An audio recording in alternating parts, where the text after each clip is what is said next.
Hey, welcome into the weekend wrap-up edition of Main Street Sports Today, presented by the Tennessee Orthopedic Alliance of Columbia. I'm Maurice Patton. That's Wade Neely. Joining you here on this Monday. We'll be with you for the next couple of hours talking local, regional, and national sports topics, and excited to do so. Wade, the boys are back. Boys are back, and man, it's good to see you, Mo. Good to know that you survived and thrived in your time away. We did the very best we could, but it just ain't the same till you get back. So welcome home. No, man, I'm sure you guys did just fine and then some. But yeah, it's always good to get away, as you can well attest. Yeah. But it's always good to get back too. So we are rested and recharged and ready to take on Monday. Big show. You know, it's we're kind of getting into these aren't necessarily the dog days of summer, but man, there's not a lot going on and there's a bunch going on. But in the next hour, we will visit with Megan L. Hall from For the Win, talking a little WNBA. I actually caught an Atlanta Dream game on Friday night while I was out of pocket, and she was there. I didn't get to see her basically because I couldn't get to her for where she was at. But we'll talk a little bit about the Dream and the Lynx, and the Dream and the Liberty. They almost had a heck of a weekend, the Atlanta Dream did. But looking forward to talking to Megan L. Hall about some WNBA action from the weekend. In the next segment, we'll be joined by VALAIR SHABILLA of 615soccer.com. Man, the boys in gold. You can't stop them. What a difference a year makes, right? Absolutely rolling and playing very well. Kind of thought maybe this would be a prime weekend to let the foot off the gas, drop a point or two.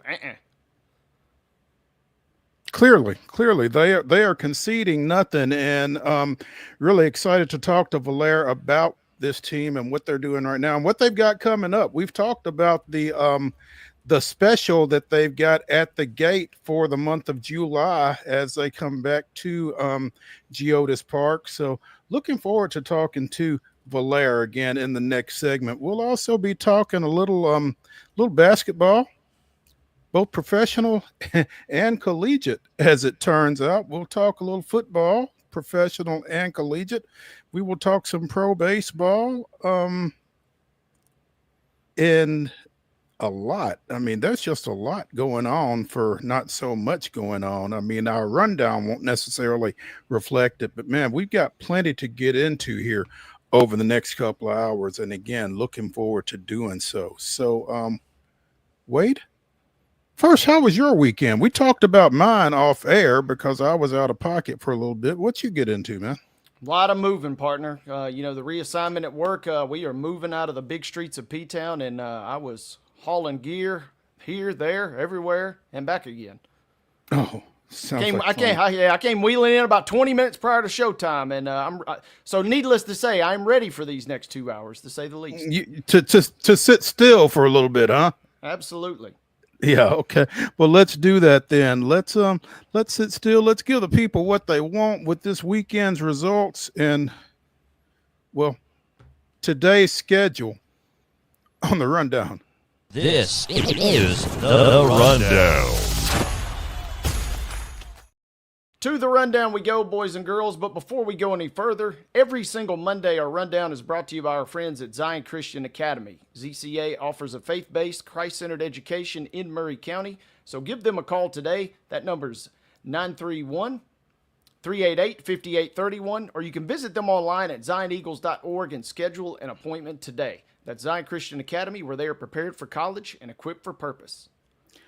Friday's results from Major League Baseball. Wade's Astros stayed hot with a 7-4 win over the Chicago Cubs. My Braves did not. Bryce Elder should never wear a Braves uniform again. Philadelphia 13, Braves nothing on Friday. The Sounds also fell in Jacksonville. Jumbo Shrimp 15, Nashville 3. WNBA action from Friday night. Indiana with a 94-86 win over Dallas. Again, the Minnesota Lynx with a 96-92 win in overtime over the host Atlanta Dream. Phoenix defeated the New York Liberty 106-91. It was Seattle 97, Connecticut 81, and the Golden State Valkyries down the Chicago Sky 83-78.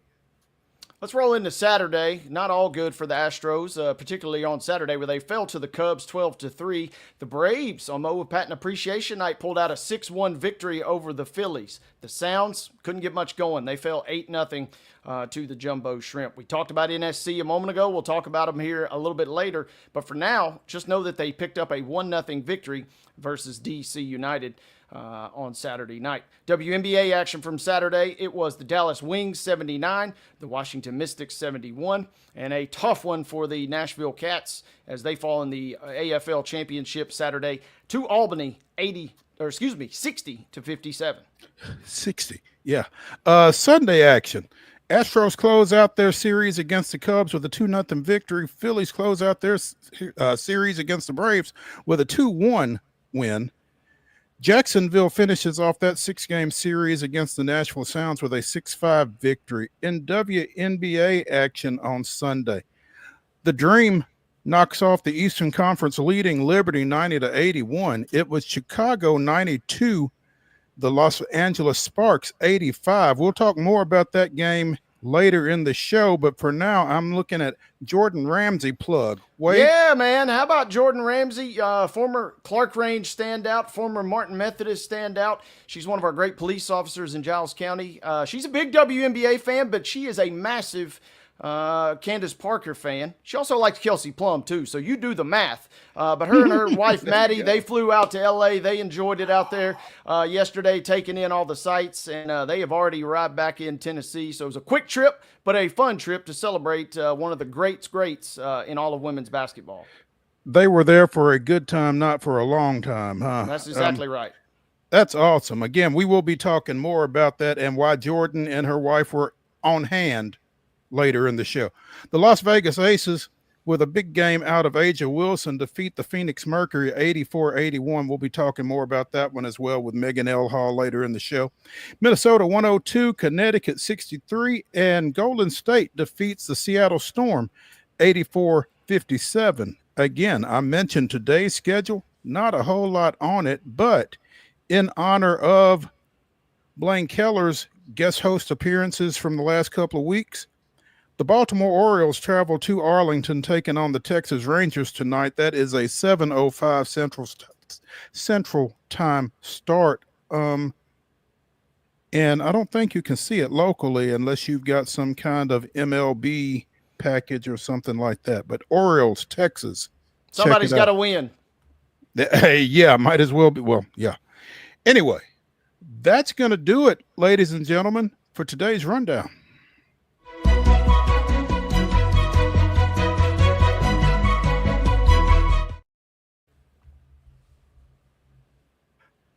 Your top story brought to you, as always, by the fine folks at Piggly Wiggly and Neely's Mill in Columbia. Be sure and check out their delicious daily deli lunch options available from 11 a.m. until 6 p.m. Also, their hand-cut meats, and everything is cost plus 10% at the cash register. Piggly Wiggly, Neely's Mill, Columbia, bringing you our top story. And this top story only materialized in the last 2 or 3 hours, Wade. We had something else lined up for this spot, but hashtag priorities. Mm-hmm. There are about to be 2 pennies in Memphis because Penny Collins will be joining Penny Hardaway in the Bluff City, the latter stepping down after 8 seasons as head men's basketball coach at Tennessee State to join the coaching staff of the NBA Memphis Grizzlies.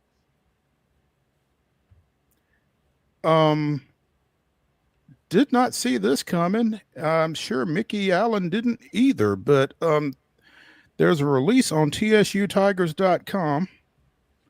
Penny Collins has stepped down effective immediately to accept a coaching position in the NBA.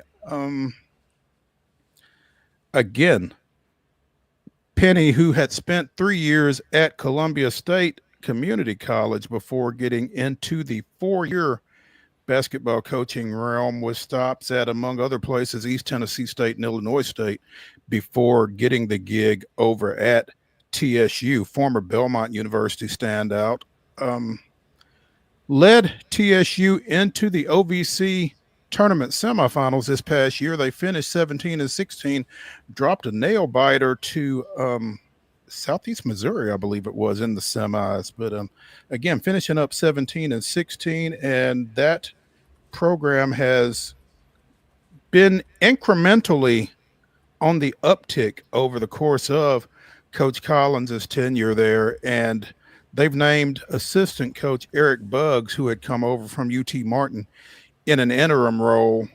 I'm not sure how interim he will be, whether he will take this job into the season or if they are going to try to come up with a more permanent situation between now and the start of the season. But I mean, again, this just materialized here over the last 2 or 3 hours for public consumption, at least. Heck of a shock.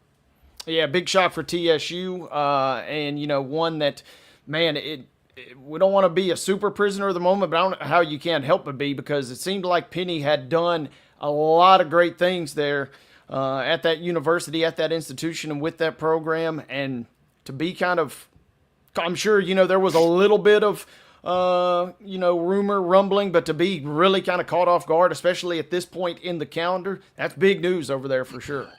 That's the thing, man. At this point in the calendar, I think is the big thing that kind of resonates right here on June 30th.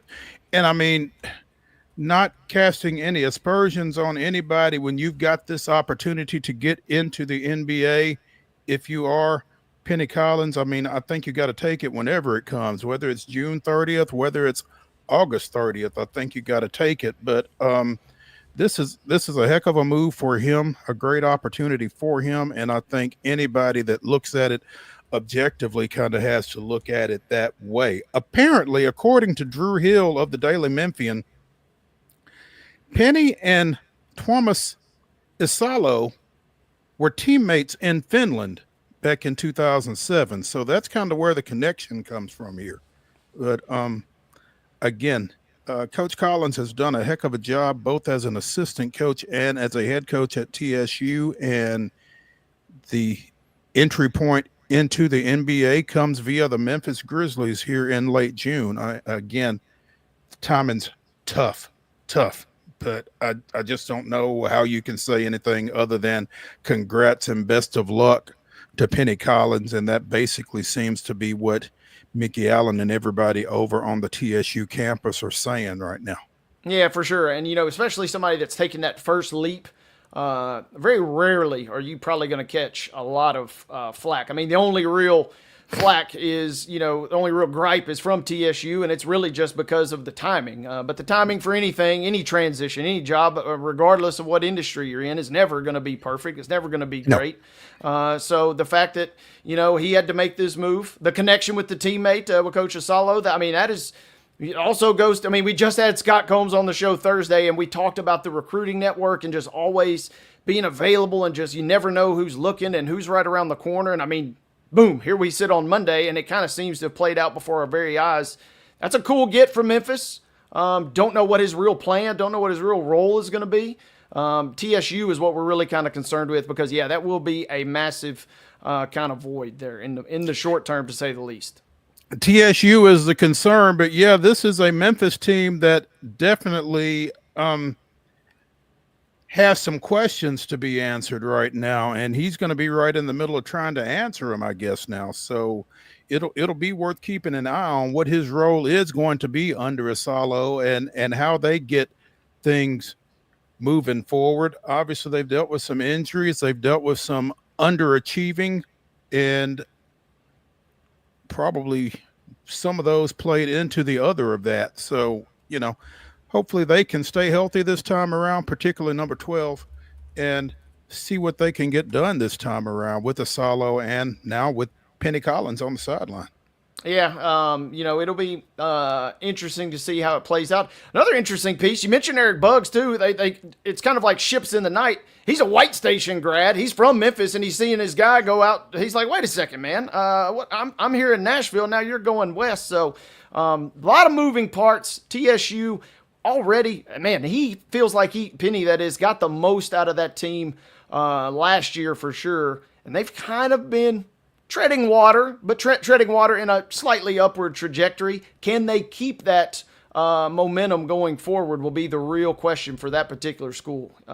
Yeah, and If you remember, Wade, about a year or so ago, we spoke to Penny getting ready for his D2W annual event over the summer and talked to him about having to kind of remake that roster. I think they had one player coming back from the 23-24 roster for this 24-25 season that they had, and all he did was meld those guys together well enough to go 17-16 and advance to within 2 wins of an NCAA tournament berth. So he got a lot out of those guys in a hurry, to your point. So again, wish him the best of luck. Hope things go really well, outstandingly well for him over in Memphis. And we'll certainly be keeping an eye on the TSU situation with Eric Buggs or whatever it is that Mickey Allen and the athletic administration over at TSU decide to do with that position on a permanent basis. But Penny Collins joining the basketball coaching staff of the NBA's Memphis Grizzlies. Congrats. Let's take a break here on Main Street Sports Today, presented by the Tennessee Orthopedic Alliance of Columbia, as we continue the weekend wrap-up. When we come back, we'll be joined by VALAIR SHABILLA of 615soccer.com talking about the boys in gold. Stick around.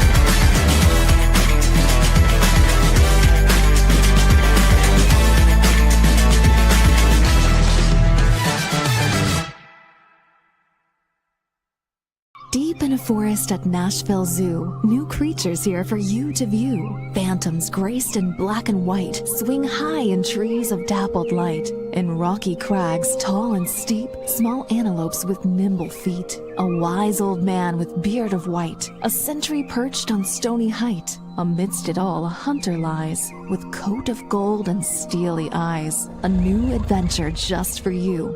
Leopard Forest at Nashville Zoo. Open now. Busy bee, yeah, busy bee. If you need Hold on, y'all, hold on. I need to make a call. Hey, this is Brianna with Busy Bee. I'm giving you a call to let you know your technician is on his way. 833. Oh, busy bee. Guys, not yet. Not yet. Busy bee, oh, Now busy ready, bee. guys. Call 775-7833. Custom Stone Handlers supplies over 600 distributors and suppliers with quality stone products. Along with Riverstone, we produce and distribute over 100 building, landscape, and other bulk products. Our goal is to provide quality products, service, and partnerships to ensure our customers' success. We firmly believe the measure of any person or company is how you treat other people and customers. Give them a call at 931-490-4990 or visit CustomStoneHandlers.com.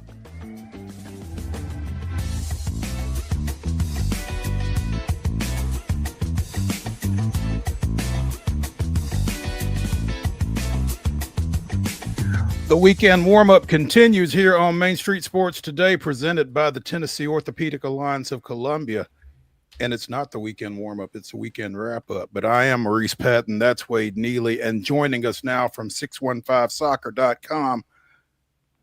Maybe I said warm just because of the Nashville Soccer Club, because they're not warm, they're smoking hot right now. Their 1-0 win over DC United on Saturday, extending their unbeaten streak to 13 consecutive games. Joining us to break down the boys in gold, VALAIR SHABILLA from 615soccer.com. VALAIR, good afternoon. Good afternoon, guys. How is it going? Long What's time up? no see, Wade. Yeah, good to see you again, VALAIR. And Nashville hadn't lost since we last spoke. The more things change, the more they stay the same. Yeah, How it's, about that? You know, every time they get close to it, it's like, all right, this is gonna be the match. It's gonna happen. It's away from home. It's really humid. It's, you know, they're not playing great, and here they are again with 13. A couple of big games coming up this week, though. I'm sorry, next week here at home. Both Philly, obviously leading the East, coming up Saturday, and then Wednesday, Open Cup quarterfinal against DC again, but this time at home. So those two are going to be big in terms of how the season goes. April 19th, Seattle 3, NSC nothing out on the West Coast. That was the last time this team has lost. They are since 9-4-0, 9 wins, 4 draws, and obviously 0 defeats. I mean, is this what we expected when we hired BJ Callahan about a year ago, Valair? No, I don't think anybody expected that. I think if anybody thought or told you that it was going to be this well, it was going to go this well, I think they're lying, because I don't even think BJ Callahan or Mike Jacobs thought this was going to go as, as well as quickly. I think that's the key here, is that I think when they were making those decisions, whether it's BJ Callahan or the players they were bringing in or the players they got rid of even, I think the idea was to get better and to get to this level. I just don't think it was meant for 2025 to be that year, but being ahead of schedule there isn't anything to to not like. So I think overall it's just one of those things where it's not a surprise that it's happening. It's a surprise that it's happening right now. Yeah, they are flying, to say the least, Valair. And, the opponent list hasn't necessarily been, awe-inspiring. But, I mean, you're taking care of business. And that's what I find kind of so refreshing, Valair, is the fact that they are getting wins in years past, even as recently as last year, obviously. These are matches, whether it's Chicago, New England, or even D.C., you're not even dropping points and settling for a draw, but you're outright losing some of those matches. Yeah, and it's not just that. I mean, the reason we look at these games and they aren't as big of an opponent is because Nashville has been winning, right? So it's like Nashville now is a top 4, top 3 spot in the East, meaning anybody under them, beating them is just what is expected of them, right? And I think that's the funny thing about expectations, because early in the season, I think me and a lot of people who watch this team pretty regularly would have told you that like a 6th, 7th, even 8th spot in the East would have been a huge improvement on what was last season. But now, as we have moved into we're past halfway through the season, the expectation is a little bit higher, and that's kind of what comes with it. Is that last year Nashville beating New England and New England, DC, and Chicago, all 3 away from home, all 3 in a row, would have been something I couldn't even imagine happening. But now we're just looking at this as, well, Nashville is expected to beat them because Nashville are where they are on the table, and those teams are where they are on the table. Other question, Valair, especially going back to Saturday, a lot of talk, a lot of questions, in the run-up to that match. You feel like they're, quote-unquote, maybe due for a little bit of a letdown. But then we also see Tagsith missing the match due to yellow card accumulation, and they still found a way to win. I mean, does that just speak even more to the fact that even without a key piece, the engine kind of just keeps chugging along here for NSC? I think that's been the most impressive thing about this team for me, is the ability of this next man up mentality that BJ Callahan has been talking about, to be fair to him, since he got here. And he's been talking about it, and he's been putting it into effect. He's given a lot of debuts to guys who are from Huntsville, to guys who are from the academy, guys who weren't expected to play a whole lot of minutes. He's given them debuts. He's played them in important matches. He's started them in important matches, and he's been able to get results out of them, and he's been able to get really good performances out of those guys. So I think that goes into that sort of next man up mentality, to where it is actually, so many coaches talk about that. I feel like so many coaches are like, when your number is up, you have to be ready for it. But I don't think we see it quite as often as we are seeing it with Nashville SC, where it's working. Most of the time it's working. You look at somebody like Corcoran in midfield. He's a guy who's 18 years old, who comes in kind of randomly here and there throughout the season and puts in great performances. You look at even somebody like Josh Bauer, Jason Palacios, who replaced Walker Zimmerman while he's on international duty. He's been one of the best defenders in the league. So it's now he's a little bit of a different case. Obviously, he's a veteran, but it's not just young players. It's not just special, Huntsville players or academy players. It's the fact that BJ Callahan is able to get good performances from everybody on that squad. So when they go to DC and things aren't working so well, they're still able to get that result, even though it was one of really terrible match to watch. I mean, I I have to cover it, so I had to watch it, but I can't imagine people just turning it on and watching that. But you know, at the end of the day, they got the result, and that is a hallmark of a good team, right? Getting results no matter how we play. That's what's been most impressive to me for sure. VALAIR SHABILLA of 615soccer.com joining us here on Main Street Sports today, presented by the Tennessee Orthopedic Alliance of Columbia. We mentioned NSC with a 1-0 win over DC United on Saturday. Those two getting ready to play again midweek. But they got the one goal from Sam Surridge, who scored 3 goals in their previous outing. That's 4 goals since the MLS All-Star teams were announced that he wasn't a part of. Any correlation to be drawn between those? You know, if you go to the 615 Soccer Discord, which Wade is a member of course, for being a Capo member, so shout out Wade. But if you go to the Discord, you'll see a lot of folks not happy about that decision by MLS to not have Sam Surridge there. What I will say, just something to keep in mind, is that when the voting was happening, Sam Surridge was having a good season. It just wasn't this good. And he certainly wasn't leading the Golden Boot race. So I think there's a little bit of you know, a journalists, I guess, who were voting on this, but then also the MLS commissioner and everybody were kind of put in a weird position where he was having a good season, but not quite this good. But now that he is having this season, the All-Star game hasn't happened yet. It's looking really bad. It's reflecting really bad. And it's not just him. Christian Espinoza in San Jose as well. He's somebody who's been just incredible this season, and not seeing his name on there was like one of those moments where it's like, really? Like, how did you manage to do that? But this is not the first time that Nashville SC has had a snub in terms of the All-Star game. Hani Mukhtar, the year before he won MVP, I believe he was the finalist in the MVP race, and did not make the All-Star roster until somebody like got injured or pulled out for some reason, and then he was brought in. So maybe this next week or a couple of weeks there might be something happening. I don't know, but I do think overall maybe the timing there just didn't work for the voters.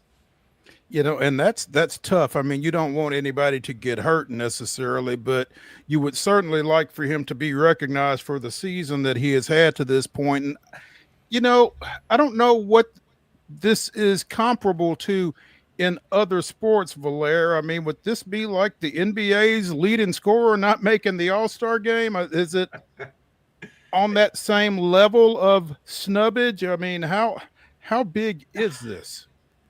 I don't think so. I don't think it's as big as the NBA, just simply because I feel like the NBA is way more about individuals. And I do think there's something about who Sam Surridge is and who Nashville SC are. If Nashville were Miami, if Nashville were LA, I think things will be different. If Sam Surridge was somebody who was outspoken, Sam Surridge was somebody who, you know, had a following, if Sam Surridge was a European player who, he's a European player, but if he was a European player who played, you know, 10 seasons in the Premier League and came in here to retire and didn't make it, I think the narrative would be different. But because he's kind of this guy who rolls up his sleeves and does his work, and Nashville is kind of that team, really, especially under BJ Callahan. There isn't even a superstar necessarily. I mean, yeah, Hani Mukhtar and Sam Surridge are getting the goals and assists, but you look at Eddie Taxett and Andy Nahar, who did make the All-Star, obviously. But, you know, I think because of where Nashville is and because of how last season went and because of who Sam Surridge is, that's why it's not as big of a deal as like an NBA leading I almost said goal scorer, but I guess, you know, what basket scorer. Why not? Yeah.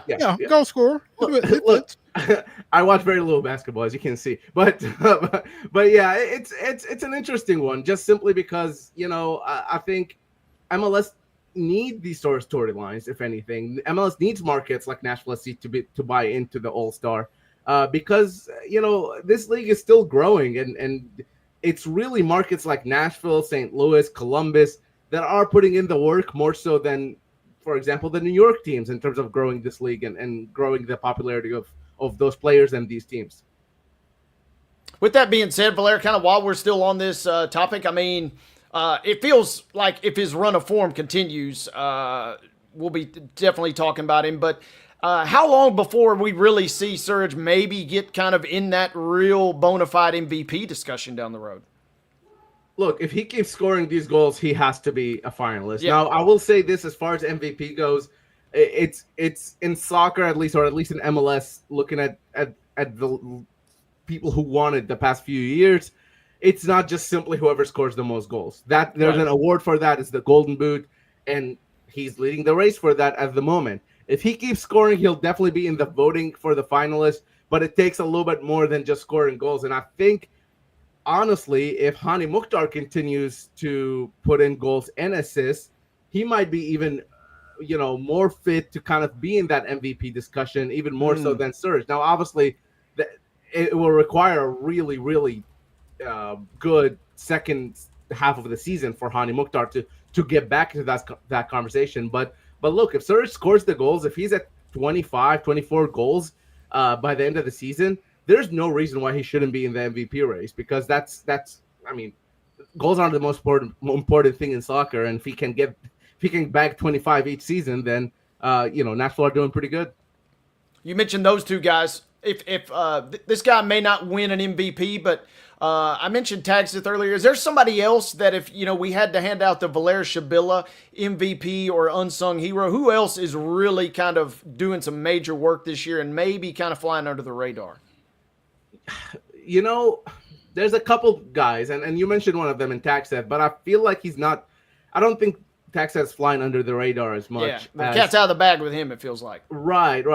And it feels weird to pick the only guy who made the All-Star as the guy running under the radar, but Andy Nahar is my MVP for the season, regardless of even taking all the sort of qualifiers off. For me, what Andy Nahar gives Nashville SC is just something they cannot replace with anybody they've had there. He's a right back. It's not a sexy position, man. It's not a position where you get MVPs. It's not a position where you get guys who dictate the tempo and the game, but he dictates this game, and he dictates how Nashville moves forward. They built through him so much, and he's even taken the assists away, which he has 7 assists on the season. Incredible, right? For a right back. But just in terms of what he does in build-up play, it's great. His dribbling is just second to none. I mean, you see him and you can't differentiate between him and an actual winger or a midfielder, really higher up midfielder. So Andy Nahar has had one of the best seasons I've seen a newcomer or a brand new signing come and have in MLS in general, not even just Nashville SC. And I think he totally deserves the All-Star nomination, but I think that has to do more so with there just aren't a lot of star right backs, right? Like, he's part of a few selection, but also he's earned it. And that's why, a guy like him makes it, and maybe not Sam Surridge, even though Surridge is getting the goals, is because there are a lot of strikers scoring goals. There just aren't a lot of right backs doing what Andy Nahar does, which is build up an attack and assist goals, and sometimes even scoring himself. What we got to do to get Joe Willis some love, Valair? He's got 3 clean sheets during this 13-game unbeaten streak. He's got 6 on the season. Come on. He's been a great sort of player for Nashville SC overall for all 6 seasons he's been here. Every single season. It's funny because since like 2021, 2022, we do shows on our podcast and our shows, and we're out here talking about, well, who's going to replace Joe Willis? Is it year to get a second goalkeeper who will push Joe Willis? And then look, the next season starts and Joe Willis starts the game again and does well. So it's one of those things where because of his age, which for a goalkeeper, they go a lot longer than outfield players. So he probably still has 2-3 years, in him. But for his age, he's always dealing with that question of like, when are you going to call it a day? But in all honesty, if I'm him, I'm looking at my performances. I'm looking at how well the team is doing. I'm looking at, he won best player of the match, I think against Chicago, if I'm not wrong, just 2 games ago. So if I'm looking at all that and I'm playing, why not get another contract and play it out? And I think that's where he's been. And I think he's been a very much an underrated player in this Nashville SC team, and really, really underrated when the conversation about goalkeepers comes up in the league.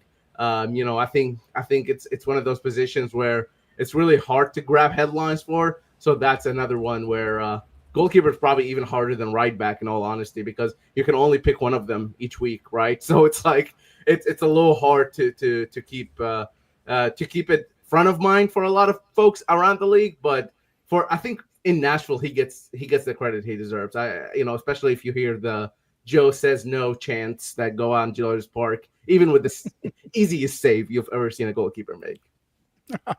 The 36-year-old Joe Willis, by the way.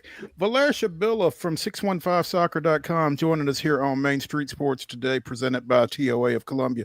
VALAIR, obviously, we're talking more about NSC right now, and with good reason. What kind of traction are they getting on a national, across MLS type scope right now? It's starting to break through, and I think I'm starting to see more national writers and more national radio shows or whatever you want to call them talk about them a little bit more. It also helps that on MLS 360 Dax McCarty is there. MLS 360 is the product sort of that Apple TV puts out. Dax McCarty, the first captain of Nashville SC, a legend in this club, of course. So it helps that he's kind of there and presenting, and I think that helps with the image of Nashville SC. But overall, I think beginning of the season, they were kind of getting a little bit of the last item sort of, oh yeah, Nashville SC won a game or Nashville SC drew a game, and then now we're seeing it be maybe in that middle to the top tier of content where BJ Callahan's doing really good with this squad, and they are exceeding expectations a little bit. It is going to take a little bit more, and we've seen Nashville SC make these moves in the past where they went unbeaten for a long run, or they made the Leagues Cup final or whatever it may be, and they break into that media sort of bubble. They break into it and they make those news, but then what's been following that has been really disappointing from that point, because it's either they just go on a losing streak or they don't do anything with this. So I think what would really solidify Nashville's sort of run, one of the ways they can solidify this run is the Open Cup. They are 3 wins away from winning a trophy. The first trophy in club history, the first trophy in professional sports in Nashville. I mean, it's one of those things where it's really just 3 games away. And I think if that were to happen, or a run to the final or something along those lines, I think that's even going to push them a little bit higher. And obviously, look, if they don't lose another game, then, people have no choice but to talk about them. That's the beauty of this. VALAIR, you mentioned U.S. Open Cup. That was right what I was going to ask you about there is, have we reached the point where you go all in terms of, getting a victory in this? We've talked about rotating players in the past in this thing. Are you at the point where you just sell out and you go for the victory? We saw that a couple years ago with that Leagues Cup final run they made. You just have to. You have to go for it. If you are BJ Callahan, if you are Nashville SC, this means everything. This needs to be everything. MLS, if you drop a spot or 2 because you rotated for the Open Cup and you won the Open Cup, then that's fine. I don't think anybody is going to be, with pitchforks outside your house because you tried to go for it at the Open Cup. And that's really what's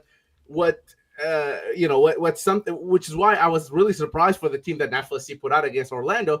Now, granted, they got the win, so what do I know? But look, this is coming up against DC. It's at home. They can't take that opportunity for granted. They can't play younger players. They have to put their best foot forward. And maybe that does include some rotation. That's fine. Rotation happens, but they have to take this tournament seriously because, again, they're 3 wins away.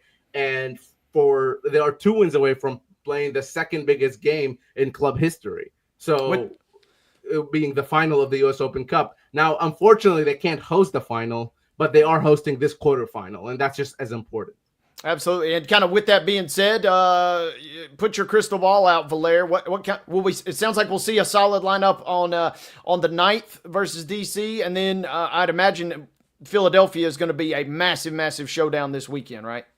This game, I've been looking forward to it for a couple of weeks now, maybe even a month. I mean, the Philly team is flying. They did have a little bit of an interesting result this past weekend, but overall, this is a team that's leading the East, and this is a team that is absolutely. They are also with a coach. This is their first year with the team.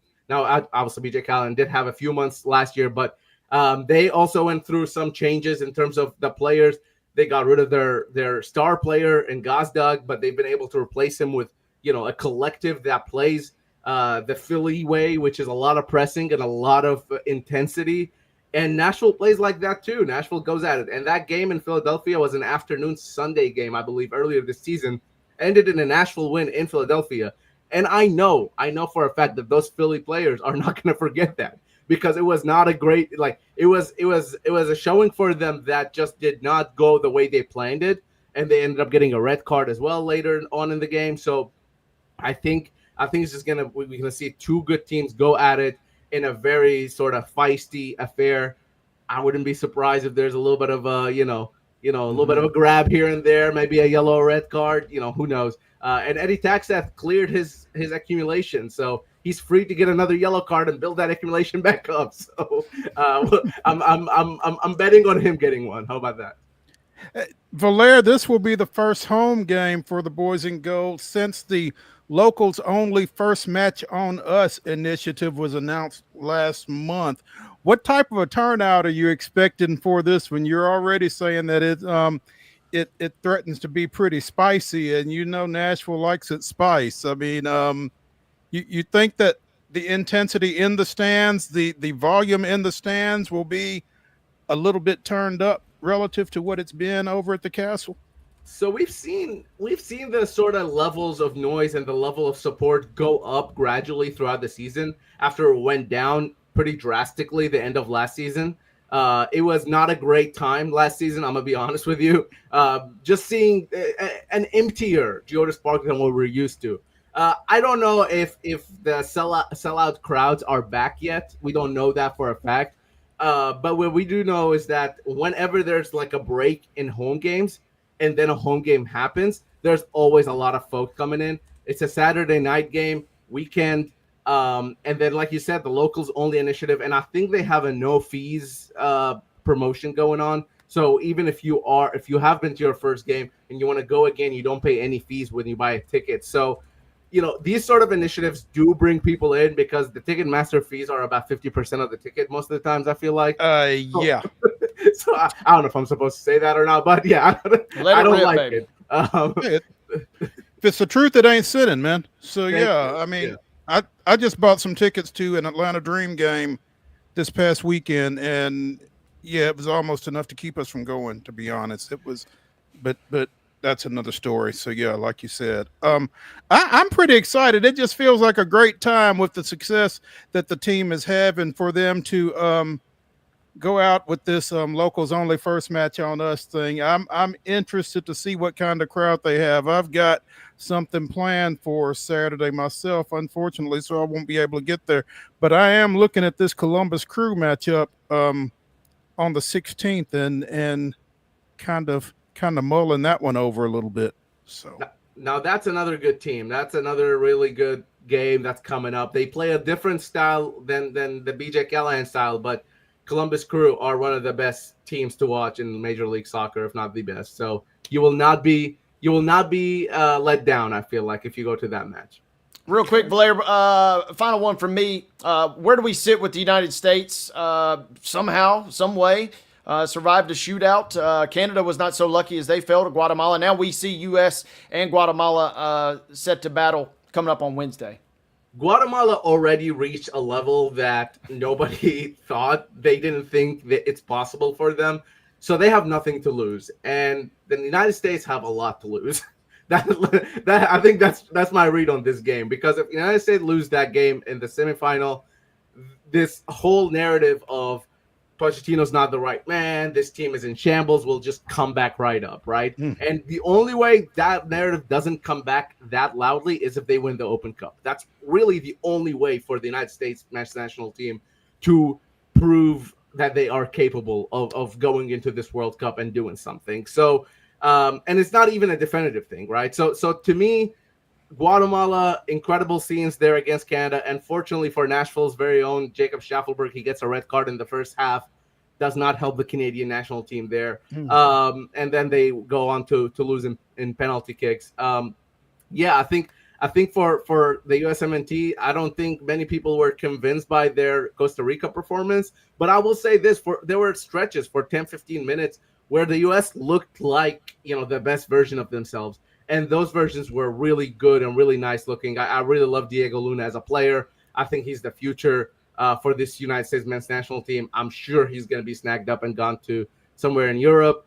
So keep an eye on him if you're going to watch that game. And then, look, they're expected to beat Guatemala. They're expected to go to the final and most likely play Mexico and beat Mexico as well. So that's what the expectation is. That's when you host tournaments in your home soil, when you're hosting the World Cup in your home soil next year. That's what the expectations are, and they're totally fair, and you have to live up to it if you're these players. I know it's not the A team. It doesn't matter. These players are all professionals. They're all capable of doing it, and they should be. And Pochettino, as a coach, he's been in these situations before, and he's coached even, higher level players into these situations before. So he should be, the expectation should be for the United States to win this tournament, and I think that's a very fair expectation out there. Real quick, Valair, do they have a goalie controversy? A goalie controversy? Matt Freese came in, and he's been the goalkeeper for this tournament. Matt Turner, the initial goalkeeper of the United States national team, spent pretty much all of last season on the bench at Crystal Palace in the Premier League, which, if you're not playing week in, week out, it's really hard for you to make the national team and become the national team starter. And I think that's what he's dealing with right now. He is going to Lyon. However, there are some, he's not confirmed yet for Lyon, which is a French team. That French team, Lyon, is getting relegated to the second division because of certain financial issues. So that deal might not end up happening, all things considered. So for Matt Turner, he needs to go out there and find himself a club that will play him week in, week out in Europe, most likely. And then for Matt Freese, he's an NYCFC goalkeeper. He's been on the radar for the United States men's national team for a while. He is one of those guys that's slated to go to Europe at some point in his future. And this performance against Costa Rica in the penalty shootout, especially, I think is gonna roll some eyes, and I think it's gonna get him some more attention. But yeah, he's kind of fighting for that starting spot once the World Cup starts. Valair Shabilla of 615soccer.com joining us here on Main Street Sports Today, presented by the Tennessee Orthopedic Alliance of Columbia. Valair, as always, we appreciate you stopping by, man. Look forward to catching up with you again soon. Absolutely. Thanks, guys. Appreciate you having me, and enjoy the rest of the show. Thank you, Valair. Sounds good. Thank you. Let's take a break here as we continue with the weekend wrap-up edition of Main Street Sports Today. When we come back, we'll talk a little Major League Baseball. Stick around.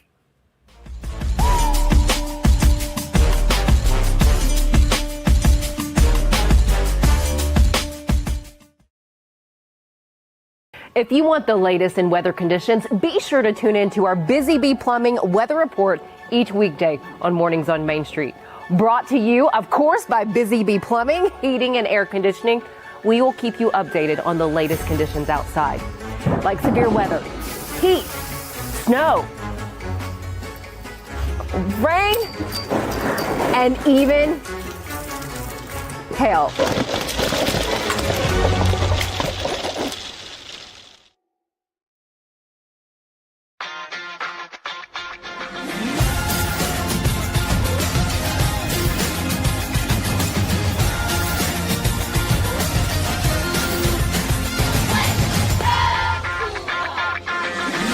Zion Christian Academy at zioneagles.org or 931-388-7531. You can schedule your appointment to visit their beautiful campus. Again, zioneagles.org or 931-7531 to schedule your visit today.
June 30th, 1970. Hank Aaron christened Riverfront Stadium quickly with a 2-run home run in a 3-run first inning as the Atlanta Braves ruined the Cincinnati Reds' debut in their new home with an 8-2 victory. It was the first home run in the building, Aaron's 23rd of the season and the 577th of his career, but not his last there. The Hammer hit number 713 at Riverfront to end the 1973 season and 714 to open the 74 campaign, the latter tying Babe Ruth for tops all time. That was this day in Braves history. Atlanta got a big home run on Saturday. Sean Murphy with a grand slam to nail down that 6-1 victory over Philadelphia, but that was the only win the Braves would get in that 3-game series. As we mentioned during the rundown, they lost 13-0 on Friday. Bryce Elder was absolutely horrible, and I'm so glad that I was at the Dream game instead. And then they lost 2-1 yesterday, just could not score. Tough luck loss for Spencer Strider in that one. Michael Harris, his offensive struggles came to a head as he sat both Saturday and Sunday, came in as a defensive replacement late in Saturday's game. But the young left-hander's got to get some things figured out. He's just up there flailing aimlessly, it feels like. And it's tough to see, man, because you feel like he's got some offensive potential, and it's tough to take his glove out of the lineup, but he's not saving more than he's creating. And so it's with a lineup that has right now as many offensive deficiencies as the Braves do, you got to do something. And when Stuart Fairchild doubled in his first at bat Saturday, it's like, well, okay. So, it feels like this team is too good to be where they're at, but at the same time, maybe this is who they are as we sit here, again on June 30th. Yeah, and we talked with Chris Domino not too long ago about how, yeah, you lose 2 or 3 to the Marlins, but if you reel off a couple of nice wins versus the Mets, some nice wins versus the Phillies, you'll kind of forget that. But literally, we're at the point for Atlanta. The next game is by far the biggest game, and they can't even worry about chasing teams. They kind of just need to chase themselves, seemingly, at the moment. And yeah, tough situation, especially on Friday, after that long delay, and then in the blink of an eye, the game is practically over.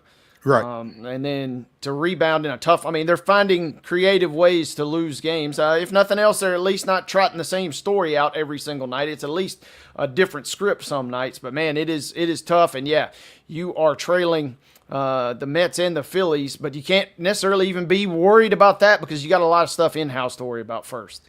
Absolutely you do. You can't worry, like you said, you can't worry about chasing anybody else right now. You just got to get yourself fixed. And it's tough because, obviously you feel like you're putting your best 9 out there every day or your best 8.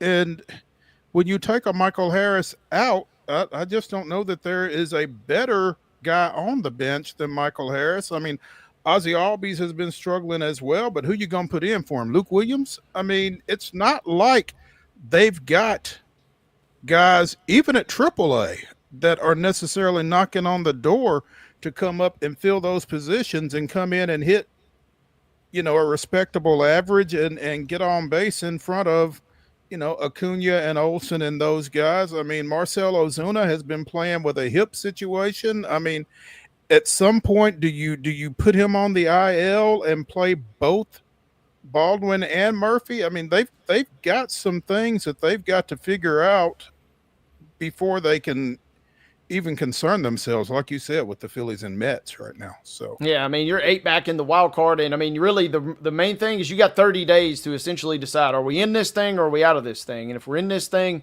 let's load up some guns and let's roll and see what we got. If we're out of this thing, it will be a grim, maybe not a fire sale. I don't know that they're to that level by any means, but it'll be grim the last couple of months for sure. It really will. And it'll be grim on Braves Twitter too, just because, this fan base has gotten used to this team being competitive ultra competitive for such a long period of time that to not be is it's tough to watch. Now, again, going back to 2021, this team didn't get over 500 until August. Now, this isn't that team, I don't think, but it's just kind of tough to watch. They're off today, fortunately, so we don't have to watch them. They've got the Angels coming in tomorrow, and this was kind of supposed to be a reunion with Ron Washington and Eric Young coming back to town. Well, Washington has stepped away for the remainder of the regular season. He stepped down about a week and a half ago indefinitely with some health issues. He's not coming back. Former Sounds outfielder Ray Montgomery has taken over the managerial duties for the Angels, apparently on an interim basis. But this is the last year of Ron Washington's contract as well with the Angels. So a lot to be determined for him, and I sure hope that this isn't the way he goes out.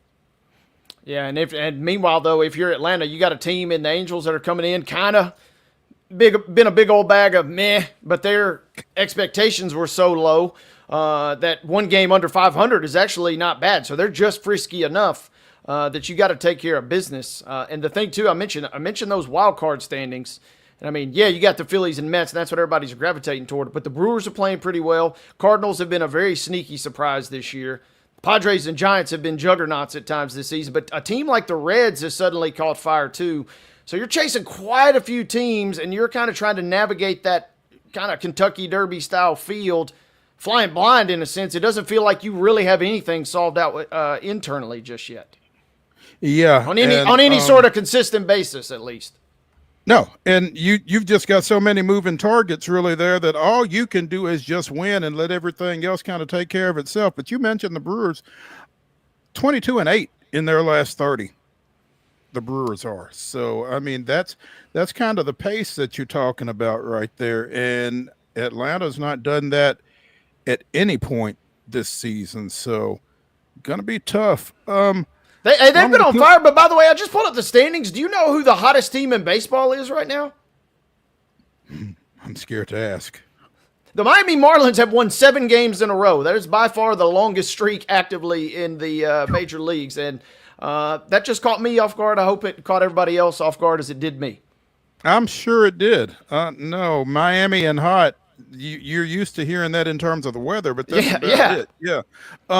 Ronald Acuna is still in the hunt for an all-star spot, which is kind of amazing considering how much time he missed. But he is one of 6 outfielders that you can vote for 3 on the all-star ballot, along with Pete Crow Armstrong, Teoscar Hernandez, Andy Pages, Juan Soto, and Kyle Tucker. So if you are so inclined, Ronald Acuna Jr. would appreciate your vote.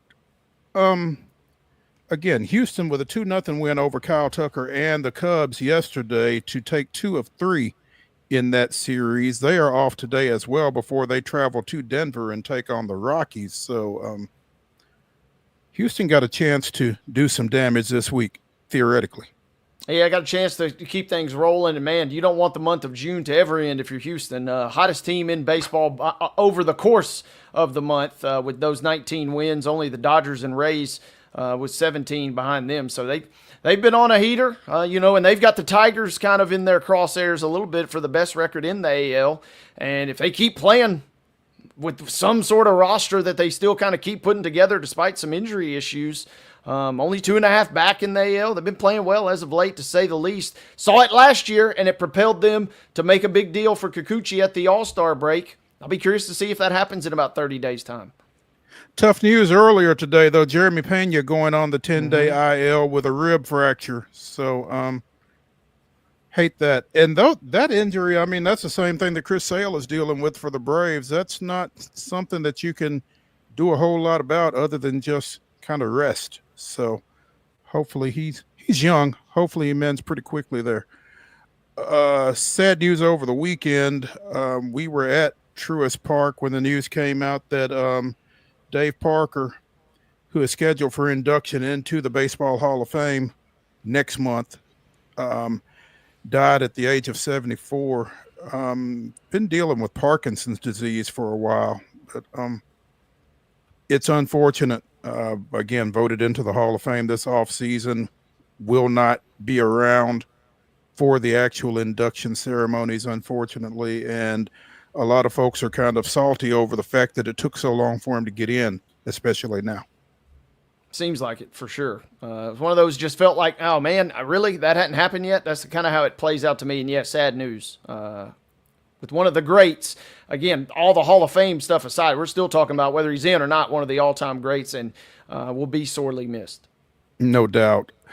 We mentioned the Sounds. They lost 4 of 6 down in Jacksonville this weekend. Got no hit on Saturday, losing 8-0. Lost their last 3, 15-3, 8-0, and 6-5. Again, they are off today. They come back to First Horizon Park to open a 6-game series tomorrow against the Memphis Redbirds, which means they'll be home for the 4th. So if you're looking for something to do, get out to First Horizon. Sounds Redbirds. Hey, so you're telling me, hang on, so that means we get fireworks on the 4th at on Friday? I mean, that's about as good as it gets, partner. It doesn't get a whole lot better than that. Absolutely. So go check that out. Hour number 1 of the weekend wrap-up edition of Main Street Sports Today is in the books. Come back after this break. We'll jump into the grab bag. Stick around.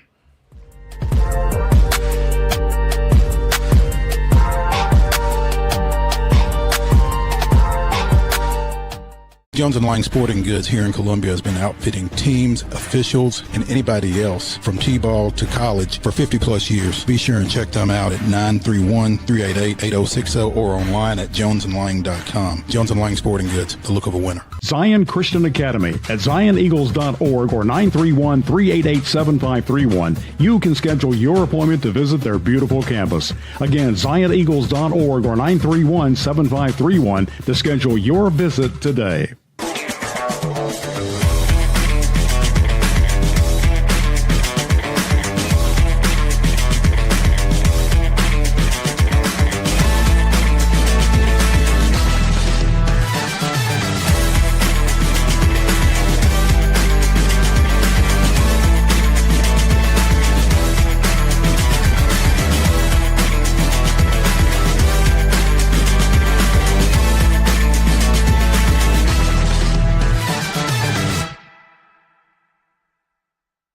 Custom Stone Handlers supplies over 600 distributors and suppliers with quality stone products. Along with Riverstone, we produce and distribute over 100 building, landscape, and other bulk products. Our goal is to provide quality products, service, and partnerships to ensure our customers' success. We firmly believe the measure of any person or company is how you treat other people and customers. Give them a call at 931-490-4990 or visit CustomStoneHandlers.com. Piggly Wiggly, located in Neely's Mill Shopping Center, is Columbia's locally owned and operated Cost Plus 10 grocery store dedicated to serving the community with low prices and smiling faces. Piggly Wiggly offers fresh, hand-cut meats daily as well as daily hot plate lunches from their deli counter. You're certain to see smiling faces and a helping hand when you're here at Piggly Wiggly. Come by and check out our fresh produce, high-quality meats, and more. Down home, down the street, we'll see you at the Pig.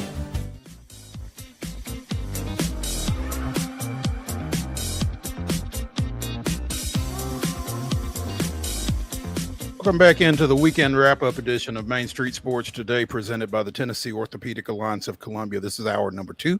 That's Wade Neely. I'm Maurice Patton.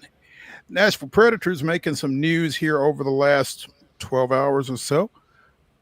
They have sent a couple of guys west. Defenseman Jeremy Lauzon and Colton Sissons both headed to the Golden Knights in exchange for Nicholas Hogg.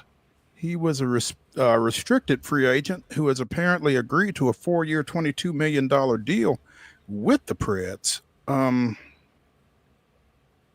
couple of years younger than Lauzon and significantly younger than Sisson at 26. But I'm not quite sure what to make of this, just because, again, I'm a little hockey handicapped. But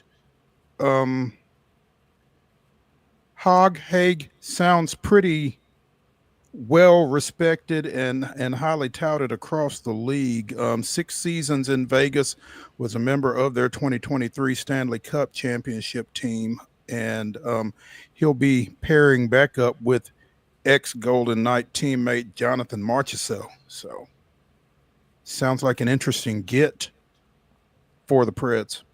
Yeah, I mean, we've seen Barry Trotz, he goes out and maybe with last year, notwithstanding, last year kind of a real splashy kind of offseason for Nashville, but it feels like Barry Trotz the guy, if you kind of either meet his criteria or he's kind of got your attention, or you've got his attention rather, he's going to go out and make a move for you. And they draft 7 guys over the weekend, and then boom, what you think they're going to rest on their laurels? No, they're going out and making more moves.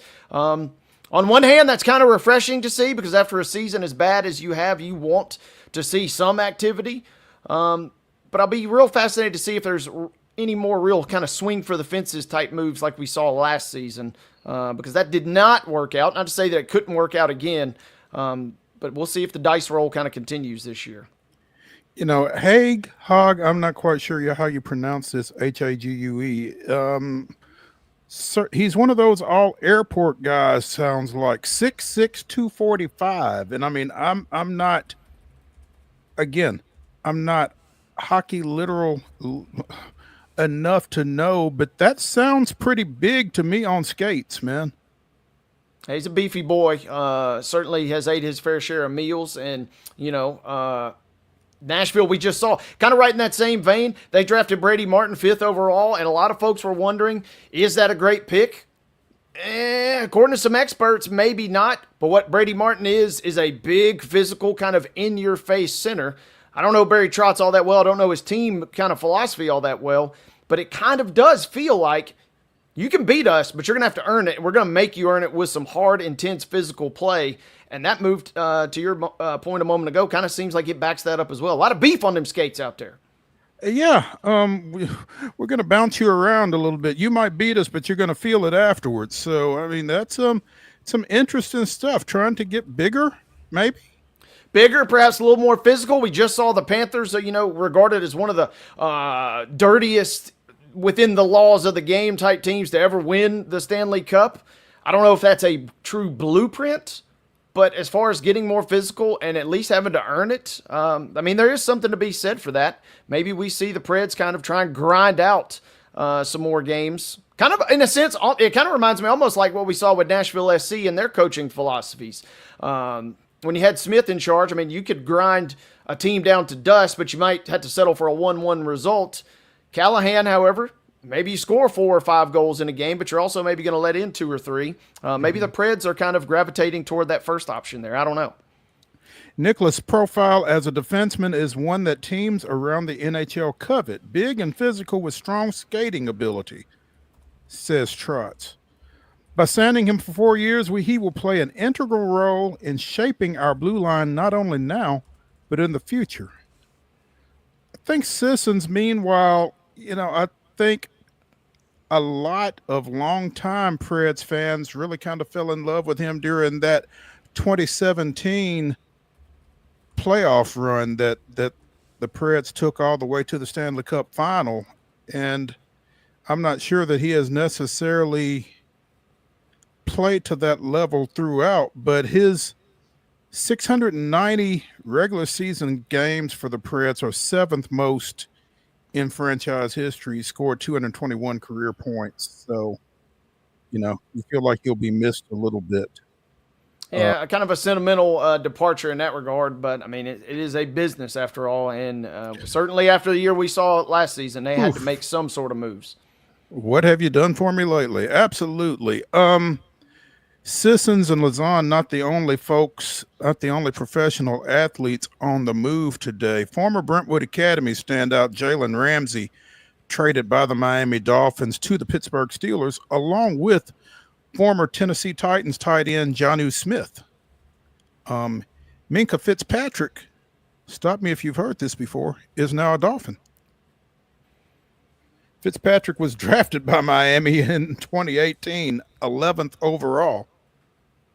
They sent him to Pittsburgh 2 years later, and now he's back on South Beach. kind of shocking news because, man, just a couple of weeks ago, you and I were wondering, would the Dolphins, who would blink first, right? Would Ramsey kind of blink first, or would the Dolphins blink first? And it turns out they were able to get a deal done. Be fascinated to see, man, the Steelers continue to draw headlines and draw personalities in, if nothing else. They will be must-see TV this year. For a franchise that is known for playing a lot of ugly, kind of gross games, and you just got to be a fan of the team to really appreciate them, they will be dazzling and eye-popping in many regards this year. More personalities than ever.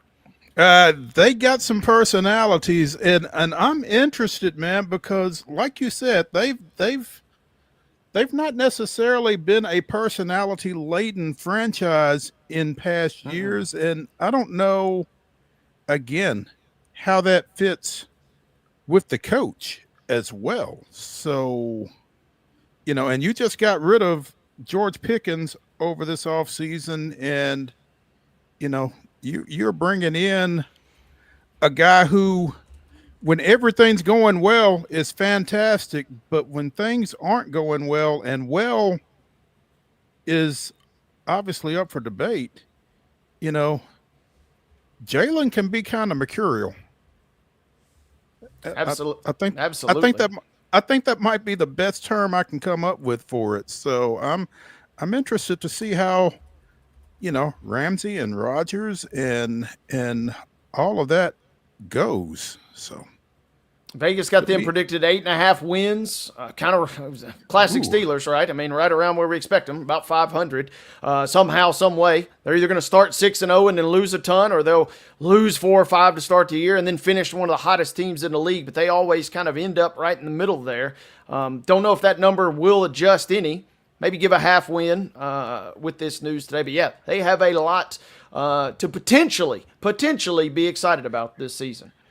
Yeah. It'll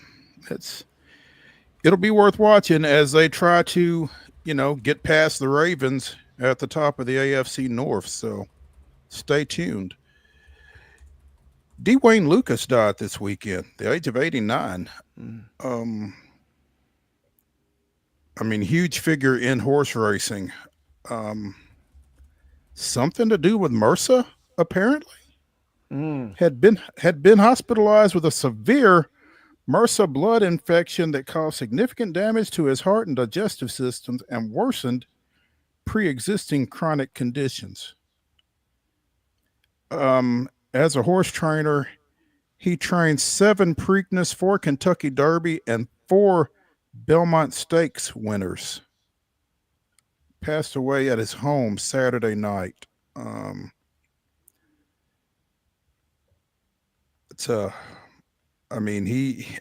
clearly impactful in the horse racing world.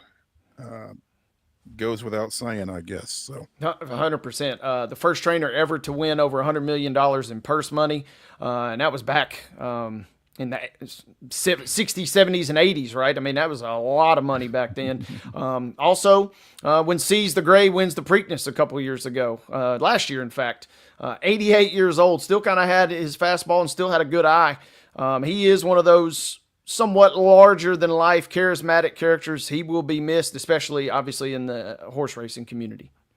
He was a high school basketball coach before beginning his professional career with horses, and was often referred to in horse racing circles as coach, because once a coach, always a coach, right?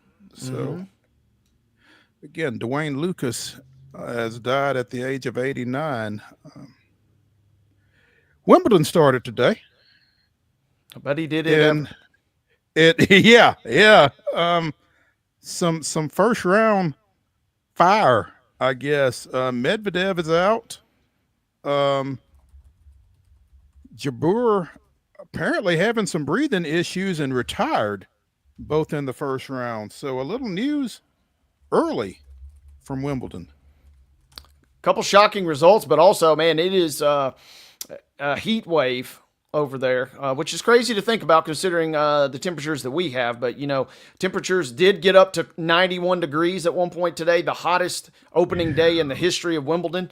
Bill Riddle told us last week, too, when that grass starts dying, that really kind of favors some powerful players. And he said there are some powerful players that maybe aren't the best overall. So with the temps kind of rising, I don't know what we're in for, but it kind of feels like some upsets might be on the cards. We've already seen a couple. But people are having to, I mean, you're out there playing for multiple hours. You got to be extremely cautious on everything there. Hottest opening day ever. Medvedev was the 9 seed. Falls to Benjamin Bonzi, 64th ranked. 7-6, 3-6, 7-6, 6-2. For the moment, I'm not that worried, he said. If I finish the year somewhere around 15 in the world, maybe I will be more worried. For the moment, I am not. So apparently first round outs aren't exactly foreign to Medvedev, though. Did so back-to-back in 2017 at Melbourne and at Roland Garros. So make of that what you will. Yeah, by the end of this show, he's probably going to be joined by one of our top Americans, Taylor Fritz. He's already down 2 sets and trailing in the third. Excuse me, he's up 3-1 in the third, but he's down 2 sets. So the number 5 ranked player in the world could be joining Med on the sidelines there, it sounds like. Goodness. Wow. Okay. So things have started with a bang in Wimbledon, I guess. Keep an eye on it. It runs for the next 2 weeks. A fortnight, they like to call it. We'll be talking a lot about it between now and then. Hey, one other quick thing. One other. Amidst all these upsets, though, she's unranked. But Naomi Osaka got the win today to kind of kickstart things after some real disappointing results, especially in France. She kind of gets a nice win. Be curious to see if she can maybe pull herself up here out of the obscurity and kind of wilderness these last year or two.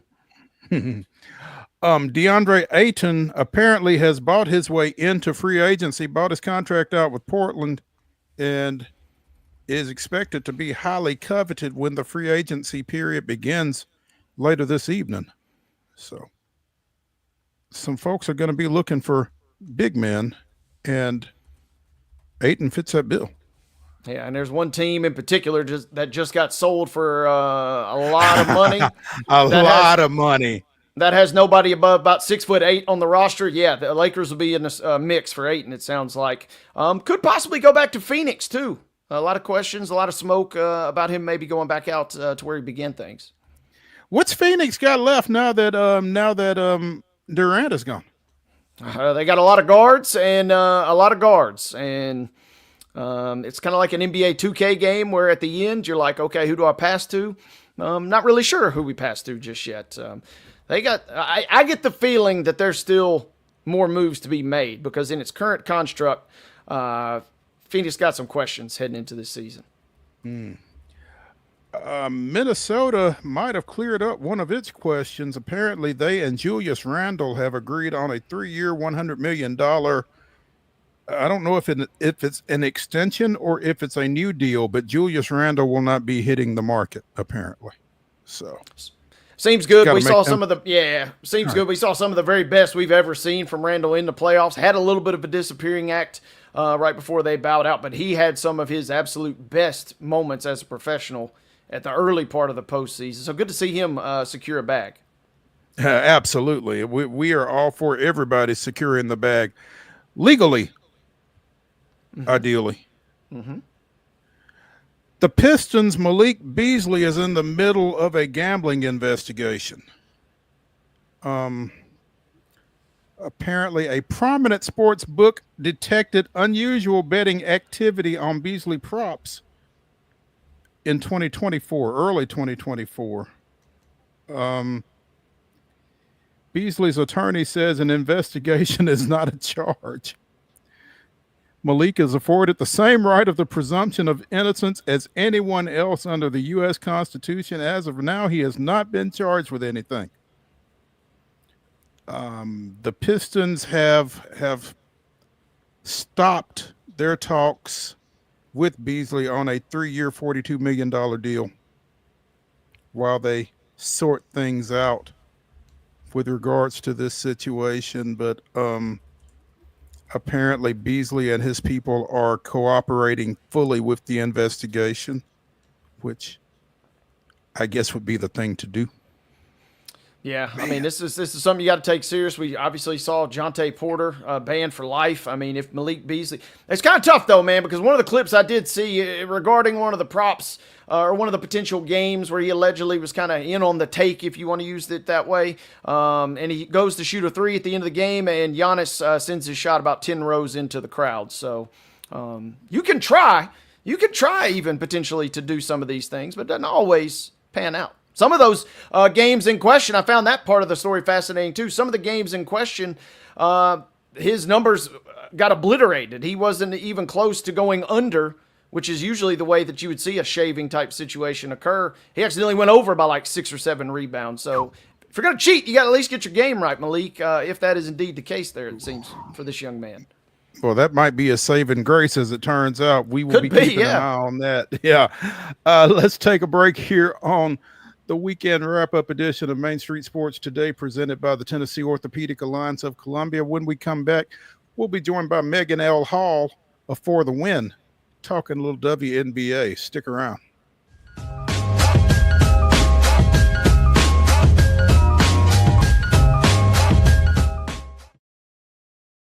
Deep in a forest at Nashville Zoo, new creatures here for you to view. Phantoms graced in black and white swing high in trees of dappled light. In rocky crags, tall and steep, small antelopes with nimble feet. A wise old man with beard of white, a sentry perched on stony height. Amidst it all, a hunter lies, with coat of gold and steely eyes. A new adventure just for you. Leopard Forest at Nashville Zoo. Open now.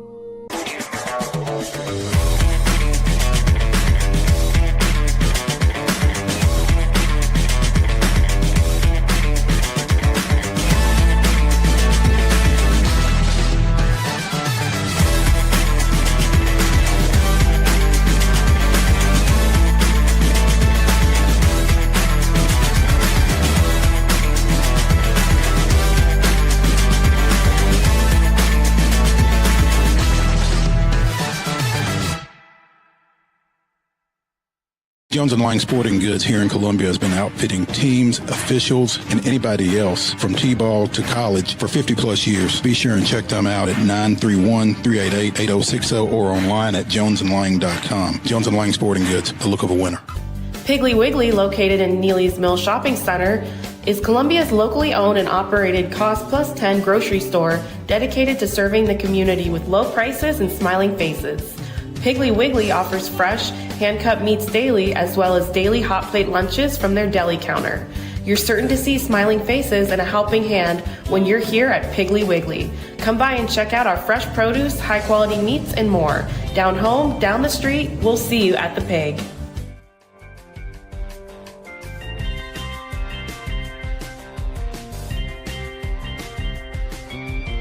We continue the weekend wrap-up edition of Main Street Sports Today, presented by the Tennessee Orthopedic Alliance of Columbia here on Main Street Sports Today. That's Wade Neely. I'm Maurice Patton. Joining us now from the ATL, she writes for forthewin.com. It's Megan L. Hall, and that's also her Twitter handle. It's Megan L. Hall. Megan, good afternoon. Thanks for joining us. Yeah, of course. Happy Monday to you. Happy Monday to you. So first of all, I did make it to the game Friday night, but by the time I figured out where you were, it was like I couldn't figure out quite how to get there. Oh. And so I just kind of stayed where I was and took in the game, but it wasn't because I didn't want to catch up with you. I got a little lazy. But no, you're all good. It was a great game, though, and we're going to talk more about it in a second. But big news coming out of WNBA headquarters earlier today as they announced that expansion teams, in addition to the ones already announced of Toronto and I guess Toronto and Portland coming in next year. The WNBA will go back to Cleveland beginning in 2028. They will go back to Detroit in 2029, and Philadelphia will get a team in 2030. That will get them to 18. Conspicuously absent from that list in this area was the Nashville bid, the Tennessee Summit, And first of all, Megan, what was your reaction to the 3 cities that they did announce that they'll be going to here over the next bit? Yeah, I think the first thing was the Cleveland we kind of heard about a little while ago, right? So that really wasn't like a true shocker. Detroit has also been another name that's been floated around for a little bit. Philly to me was a little bit interesting just because I would say less than 2 years ago, it seemed that Philly might not happen. There were concerns about an additional lease out in Philly for the WNBA team of sharing the Wells Fargo Center at the time. So, but it was good to see Philly kind of join in. You're not the only one who felt aggrieved. There's lots of people out there talking about teams like Charlotte, or places like Charlotte. Houston is another one. You want to bring that back. Kansas City, right, thrown in there. Like there are several teams that were in that mix who put in bids and did not get it. So of course, it bears the question, well, what was keeping these teams, from getting, a bid there? And obviously we may not know those answers now, but I would think a lot of it starts to come with financial backing. That's the biggest issue, right? Then it becomes arenas and facilities. Where are they going to play? What support will they have, right? It becomes infrastructure at that point to support the team. So those are kind of the bigger questions now, because you got to think about it. The Golden State Valkyries, for their bid, it was $50 million. And now the price has gone up. It's $250 million. So if you're coming to the table, you got to start there. And if you don't have that immediately, yeah, you can say, hey, we're going to put in a bid all you want. But if you don't have that there and a solid plan, that bid may not happen. So we'll see what happens down the road. I would say I'm not quite sure what will come of Nashville. There's murmurs about the Nashville ownership group looking into a relocation team. So, potentially you keep your eyes out about the Connecticut Sun. That's, again, that's probably the easiest low-hanging fruit to think about. And then from there, for the Houston fans, Commissioner Kathy Engelbert said it today, like, hey, we're going to shout out Houston to stay tuned there. I'm going to put that in soft quotes because that's basically what she said there. So we don't know what will happen there, but I do think there's a lot of uproar about not enough teams being in the South, so to speak. So we'll see what happens and where the WNBA goes. I'm intrigued by the fact that Cleveland, Detroit, and Philadelphia all have NBA franchises, and there's a lot of pairing, it feels like, with cities that have NBA and cities that have WNBA franchises. Megan, I don't know if it's anything or not, but you mentioned Houston, Charlotte, Miami have all put in bids as well, and all of them have NBA teams. I don't know if that kind of makes things easier for the WNBA to go to those cities or not. Nashville not getting in this round, like you said. St. Louis, Kansas City, Austin, and Denver also spurned, so to speak. But I'm not sure what to make of them going back to Cleveland and Detroit. I mean, they left those spots for a reason, I guess, but it's been quite some time ago as well. So I don't know. Is that good, bad, indifferent that they're going back where they've been before? So I don't necessarily know that I have really strong feelings about it, but I would say this. I would say that we're in different times now than then, right? The level of investment into women's sports is quite different than what it was 30 plus years ago in some cases. So you would have to think if the league is going back, they feel strongly enough that these franchises can not only come back, but they can survive. You don't want a defunct franchise that only lasts for 2 seasons. But I would also say this. If the Golden State Valkyries are any indication that like teams can survive right now in this new environment, I think you're in a really good spot. Where it becomes critical is, of course, the level of investment, the support, and then, of course, having fans be interested in, in the product, so to speak. So I think right now I don't necessarily have any big, huge feelings about it because I'm like, all right, so it's not one of those where it's like, okay, well, you failed once, will you fail again? I don't necessarily think that we're at that juncture because I think they probably crossed that bridge a long time ago. I don't think you go through this saying, oh, well, we've already been here, we won't go back, so to speak. Yeah. So I think that's kind of where I'm at in terms of I'm pretty level-headed when it comes to, to that kind of stuff. So I think that we're just at a point now where the level of investment is different, right? This was a couple months ago, I believe it was, right after Toronto was announced. And I remember their team president saying, like, if you want to start to invest in women, that like the cost is probably somewhere close to 300 million. And that was her ballparking it there. And she's about right, because reportedly the cost for these teams was $250 million plus, right? So from the get-go, it's a lot of support. So that's where I'm like, yeah, we can kind of be a little level-headed about it now, because it's way more support now and investment now in these teams. Yeah, Megan, and go ahead, Wade. I was just going to say, to that point, Megan, is there that you've heard chatter-wise, is there a sweet spot? Is this something in the league circles? Okay, once we get to this number, then we're good for the foreseeable future. Is there kind of a soft landing area? Because it feels like right now, obviously, the getting's good, and we could ramp this thing up and continue just to roll. But I'm curious internally if there is a real kind of soft landing spot where they feel like long-term they can truly sustain this thing. So to be honest with you, I don't know. I don't quite know that answer, but I would say this. I would say if you have 3 teams who are all at 250 million, that's probably your sweet spot right now, right? Like, you've gone from 50 million at Golden State. I believe Toronto and Portland were at 115, 125 million, right? And that kind of increased slowly. And now you've got 3 at 250 million. So that kind of says to me, like, we're probably in that ballpark of like, we're starting at 250 million. But I would also say this, if you think about the valuation of teams as well, that's also growing. So like Golden State is now valued at 500 million, and they haven't even completed their first season yet, right? That's more than the New York Liberty, who just won a championship, and their $450 million valuation. So that kind of tells you, like, all right, we are now hitting probably a groove in terms of how people see teams, how they're valued. And I don't foresee it jumping that much. Like, I don't think we're going to come out and say, all right, you got to have 500 million instantly for a team. Right? We're not quite there yet, but I would probably say we're probably in a groove with the $250 million. That feels about right now. We're certainly in a point where yesterday's price is not today's price, right? For sure. That's 100% what the message is now. Like, whatever you thought the WNBA was worth now, like, yeah, keep going. Yeah. Megan L. Hall of For the Win joining us here on Main Street Sports today, presented by the Tennessee Orthopedic Alliance of Columbia.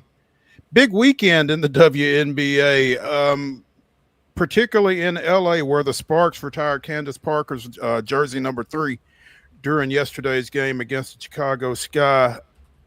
Talk about the significance of that, and the Sky will be doing so later this season as well. Yeah, man. I think I'm still a little emotional about, Candace no longer playing. So it's very surreal to get to see her jersey, be retired. And the fact that she's got a double jersey retirement should tell you the significance of Candace Parker as a player, right? You see all these records. A lot of them are since Candace Parker. Because she's had that kind of impact. She's still the only player that's ever won MVP and Rookie of the Year in the same season. Like, she is that gravity of a player, right? When you think about that is mind-blowing, like, sort of thing.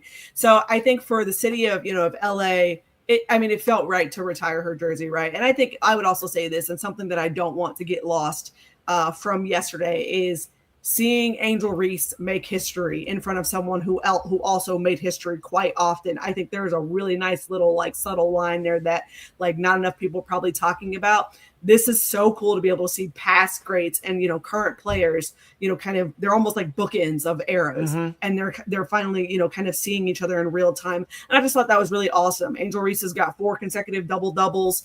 And she's got 4 consecutive games of 15 plus rebounds. And it's not just that, but she's also been really efficient, 50+%, shooting, those sorts of things. Like, that's unheard of to have 15 plus rebounds in 4 plus games. Like, that is unparalleled sort of motor on the boards. So that, I just thought that was really awesome to see that.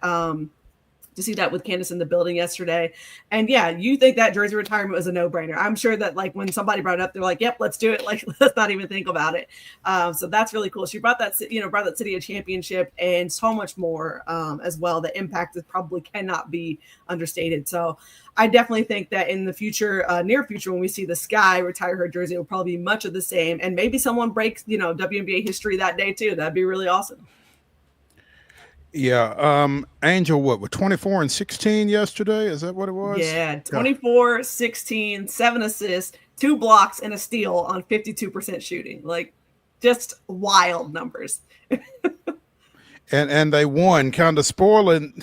I guess on one hand, kind of spoiling the celebration, defeating the Sparks 92-85. But I thought it was really cool that the Sparks did this with the Sky in town. You know, Candace's two teams basically. So Yeah. I don't know that it was such a spoiler after all. But yeah, huge performance from Angel with one of the luminaries of the game in the building and being celebrated, as you said. Megan L. Hall of For the Win joining us here on Main Street Sports today. As I mentioned, I made it to the Dreams game Friday night against the Liberty, and they battled back from a 15-point first half lead. This thing goes to overtime. They eventually fall 96-92. 4 of 20 shooting from behind the arc, I know, didn't help the situation at all. But, I mean, this could have been a really huge weekend for the Dream, because they turn around and go to New York yesterday and win against the Liberty. That would have given them wins against both your conference leaders had they been able to pull that game off Friday night. What did you feel like went on Friday night that left them 4 points short? Yeah, I would say this: the Lynx are a really good team, right? They they went to the WNBA finals last year for a reason. One of the things that stands out the most about them is continuity, right? You've got continuity with Cheryl Reeve, continuity with Fee, continuity with Kayla McBride, Courtney Williams, right? Bridget Carlton. That the core of who they are. Alana Smith as well. The core of who they are at that team is pretty set, and it's been set for a couple of years now. So you see what continuity will get you, and you also see what newness as well that Atlanta has. So I think the thing is, for them, it's late game execution, right? You can't take your foot off the gas against good teams. Like Atlanta, at times you see it flash. They have this, like, at moments, killer instinct is what I kind of call it. The just a sheer will to keep going and adding those points. But you also see it, as Carl Smesko talked about, the ability to just want to protect the lead, right? And you can't do that against good teams. Good teams like that, the top tier teams, will find a way to come back and eat into that lead. And I'll say this: Atlanta did not have a great start against the Lynx. I think they were down by as much as like 17 or so about midway through the second quarter. And then oddly enough, they have this power surge in the building. There was a horrible storm outside. There's power surge through the building. And we were kind of joking in Media Row. We're like, hey, if they come back, like, we could literally say they surged, right? And for a while they made you think that, like, okay, yeah, they might pull this off, right? Like, they got really close there. But I felt like, to that point again, the late game execution, especially down the stretch of the fourth, when you got into the situation where you're going into overtime with Minnesota, you kind of knew at that point, okay, Atlanta's going to have to be almost perfect in this overtime in order to pull this out. Minnesota's just that good of a team, especially with their shooters and the way they spaced Atlanta out, sped them up for the front half of that game. But I will say this: for all that happened on Friday, on Sunday, without John Cole Jones and without Leonie Fevich, Atlanta, like, I'll say this: I won't say they looked like a different team, but they looked like they were a little bit more dialed in per se against the Liberty, who were also kind of shorthanded there. There was a portion of that game where they were also shorthanded. Ryan Howard went out with an injury as well, so Atlanta kind of had to figure it out, right? And same thing happened in that game where they have this really big lead, as high as 20, and New York manages to get it down to 9. So that kind of tells you where they are in terms of, they're still a really young team. They're doing well, actually. This is not me downing Atlanta. 11-6 is a really good record, considering where they were at this point in the season last year, and they only had like 6 wins. So this is me saying, like, hey, Atlanta is probably in that top tier of teams, but they're late. If they can fix their late game execution, I could see them taking another step and getting up into probably that top 3 spot where Phoenix is currently at. While we're talking Atlanta real quick, Megan, I'm looking at their schedule. They got a massive game coming up, Thursday night versus Seattle. I mean, to me, that seems like not an elimination game by any means, but, man, that feels like 2 teams, to your point, that are knocking right there on the door of being in that top tier. That should be a fun showdown, I think.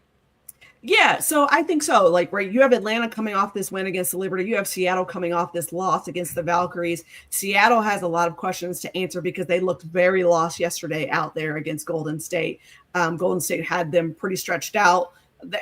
I mean, it happens, shooting goes cold, right? And Golden State's still coming with these buckets, right? So now for Seattle, it's got to figure out, okay, if it's not coming from Skylar, where is it coming from? If it's not coming from NECA, she doesn't get going soon, where is it coming from? That's the biggest thing for Seattle is, if your starting five is not clicking on all cylinders, can your depth help you out? Can your bench help you out? That's where they've been. And I feel like for Seattle, from game to game, I'm not quite sure who they are. And I think that's probably the biggest issue with Seattle. For Atlanta, there are moments where I'm like, okay, I feel like I know who they are. But then when you have these late game, like kind of execution woes, then it makes you start to question, okay, where are they going? But I will say this. Atlanta gets a little bit more grace from me from that range because they have a whole lot of new, a new coach, including the coach, right? A lot of new players, right? In Seattle, you have a little bit more continuity. Several people on your core starters were there last year. Your coach has been there for several years, right? So I think for Seattle, they've got to figure out where is the disconnect. Where can they get themselves over the hump? Because if they're not careful, like they'll find themselves down the playoff tiers, right? Golden State is in that mix. The Aces got a quality win over Phoenix, right? They're still kind of hanging in the mix. The Fever are also somewhere in there. So they've got to figure that out too.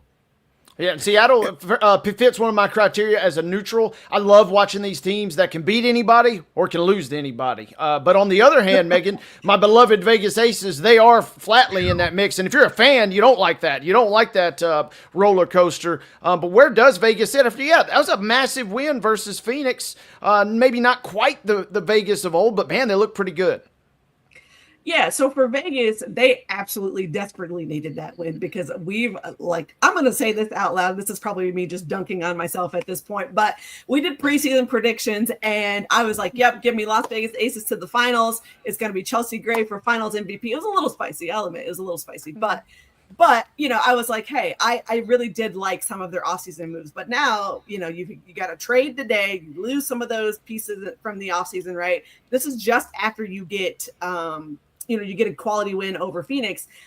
I felt like the win over Phoenix told me, okay, Las Vegas Aces of old are still probably somewhere in there, right? Like they got that good quality win on the road. Asia Wilson goes otherworldly, in that game.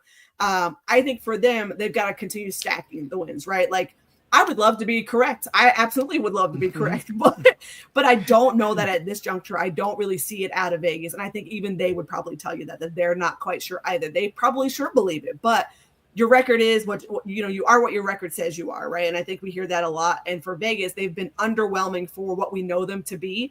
And I think we kind of saw that last season in the back half of the playoffs, that championship standard that they were, that has kind of fallen off as they've lost pieces, as they, haven't started off as crisp as they have in their championship season. So would love to see them, get it together, pull it together, get their life together. And it will, honestly, I think I'd probably say once you get past 4, that 5 to 8 range is going to be real fun towards the back half of the season after we come back from All-Star games. So I always tell people, I'm like, you don't panic before All-Star, right? Like there's a couple of teams, I'm so sorry, Dallas Wings, I'm so sorry, Connecticut Sun, who, have been going through it, or whatnot. And those are like, okay, you just got to get through the season, like sort of teams. You hope that they can pull it together. Maybe somebody somewhere pulls out, a playoff spot there, but teams like that. And then you have other teams who are in the mix: Fever, Wings, Fever, Aces, Mystics, Valkyries, all those folks that are in that spot. Seattle, of course, as well, that are going to be fighting and jockeying for those back half of those spots. So we'll see what will happen there. To your point about the Dream, though, they are at 11-6. They're one of 4 teams in the league with 11+ victories. So I don't know that they are necessarily in that upper tier, but it certainly seems like they're kind of pointed that way, even with the inconsistency and the late game issues, maybe that kind of reared their head Friday night to some degree. But you feel like they're pointed in the right direction for sure. Yeah, I would agree with that. I would say this is that Atlanta has made it very, very clear that they, obviously they want to win and they want to win now. And so you have to go out and you have to go make those moves. You have to go get, your post presence, right? They sorely lacked that the last couple of seasons to the point where they wanted to, right? They had like Tina Charles, who was phenomenal in Atlanta, but they still needed more size.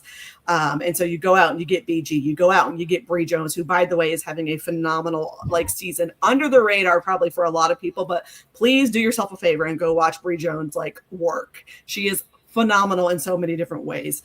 But I would say going out and getting those people, of course, you get Jordan Canada back, right? And I would also say this, Atlanta's depth has also helped them out. Their bench has been great too, to help them get some of those wins. Several of their wins have come because their bench has come to the party. A Naz Hellman, a Tahina Pow, right? A Nia Coffey joining in the party as well.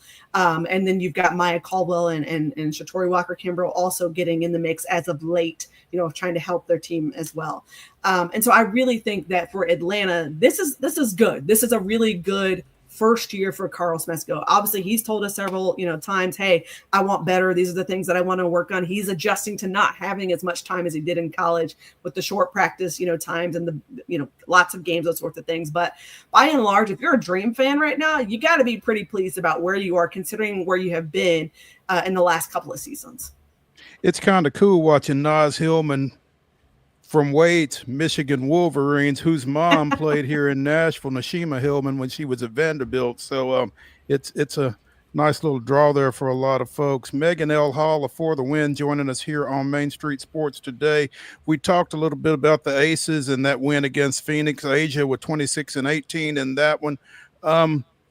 Fee and Caitlin will be your captains for the July 19th All-Star game in Indianapolis. When will those teams be picked? How will they go about doing that? Will they draw that out, or is that going to be a how will that come down, Megan? Yeah, so it's actually today that you'll get your starters. They're going to be revealed on Vibe Check, which is ESPN's new women's sports show on Disney Plus. So you'll get those starters today, and then the reserves will be revealed over the next several weeks.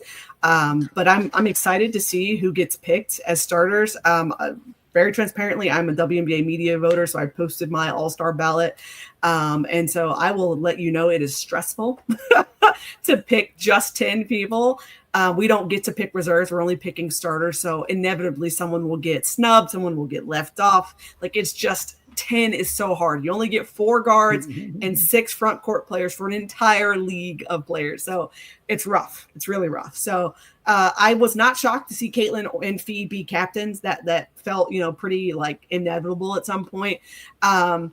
What happens after that is really where I get a little interesting, because even though the media plays a part in the voting, it's only 25%, and fans have 50% of the vote.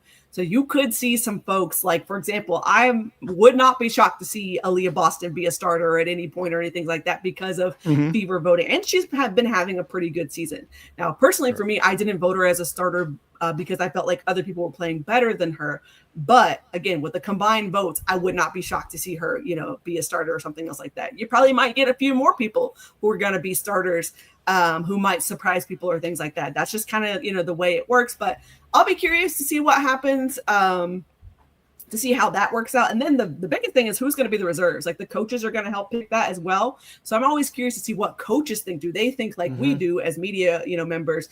Are they, in line with what fans think as well? So I'm super excited to see all of this, and I'm excited to, hopefully be at All-Star. I'm excited to potentially, get down there and cover that.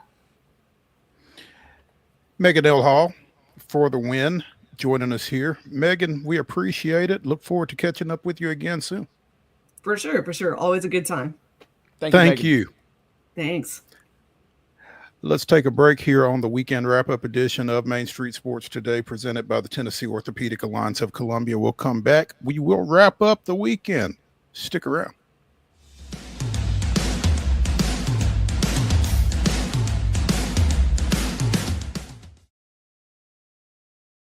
Being in Tennessee, we wanted to try to keep it as local as possible, so we have an entire section of our menu that is just dedicated to local whiskeys like Uncle Nearest, Jack Daniels, of course, George Dickel, Nelson Brothers, Greenbrier Whiskey, and all of our taps are all local.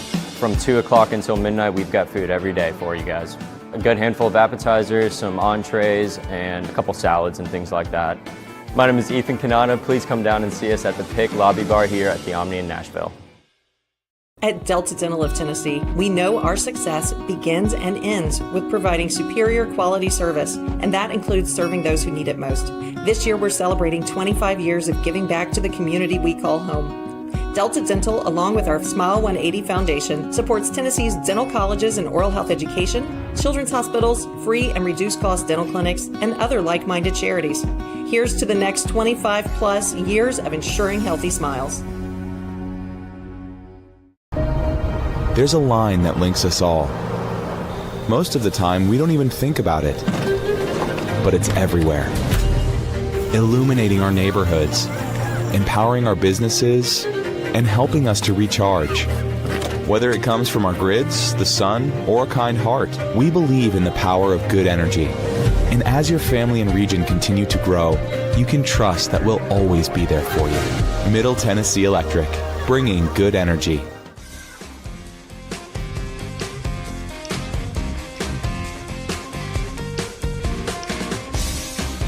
It's the final segment of the weekend warm-up edition of Main Street Sports Today, presented by the Tennessee Orthopedic Alliance of Columbia. That's Wade Neely. I'm Maurice Patton, and it is the weekend warm-up. The Nashville Cats finished the regular season at 6-4.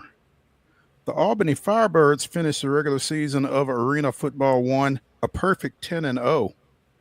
But the Firebirds had their hands full Saturday, with Nashville in the Arena Crown matchup, finally getting out with a 60-57 victory. A lot closer than I expected, for sure. But great performance from the Cats. Just came up a little bit short. Yeah, tough to be upset. Obviously, you'd like to bring one home, but yeah, gave it a go. Sounds like they even went Sean Payton, to start the game with a little trickeration on the onside kick there, but battling all the way until the final moments. Wasn't meant to be. Nashville's been known to come up short in big football games, unfortunately, championship football games, and that one's tough. But hope springs eternal. We'll be doing this hopefully again next year this time. Yeah, it'd be nice.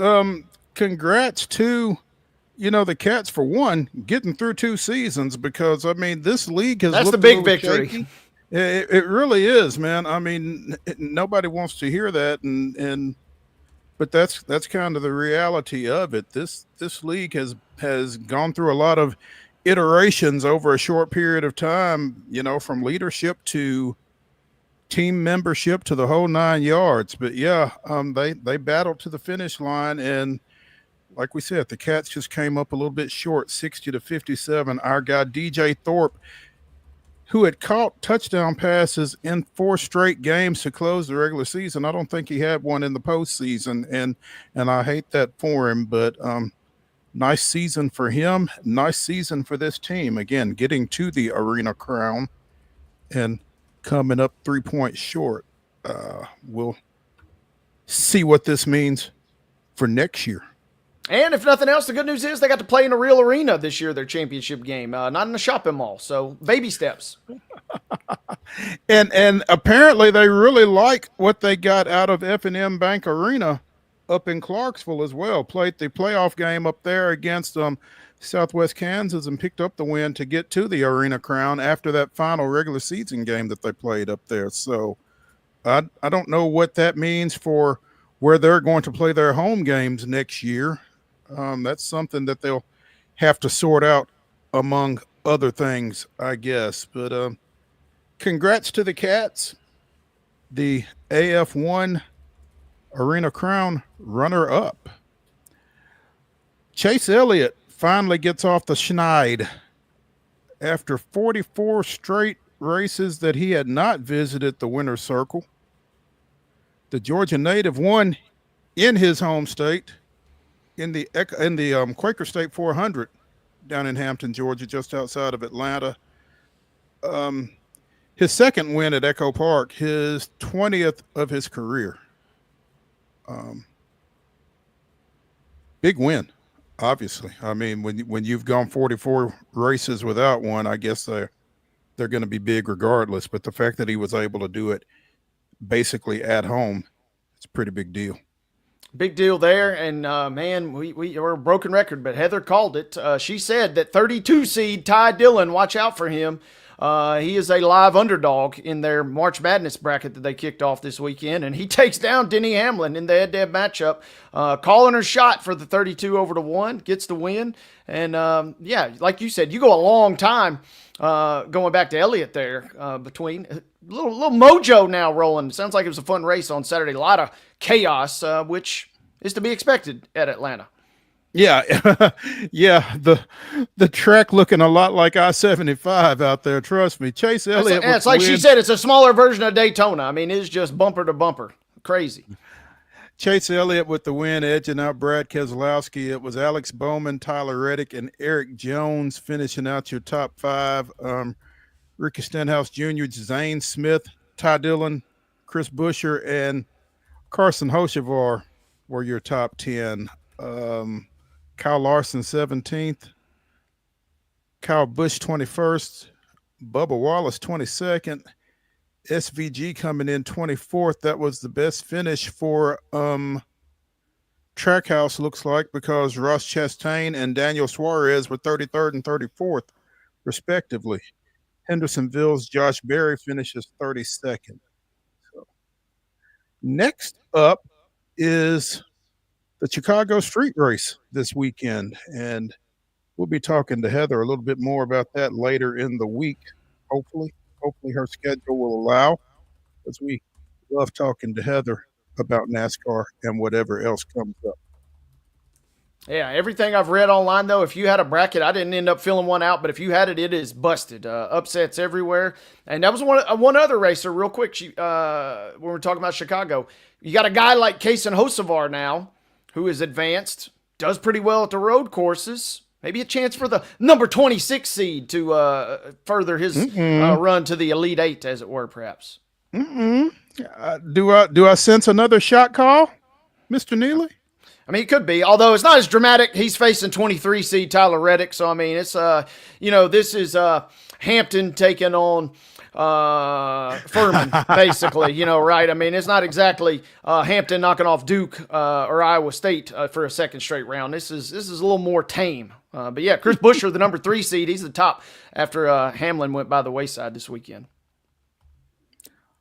Aldrich Potgieter. Were you familiar with that name before this weekend, Wade? Slightly. You might want to get familiar with it. The 20-year-old won a 5-hole playoff to win the Rocket Classic this weekend.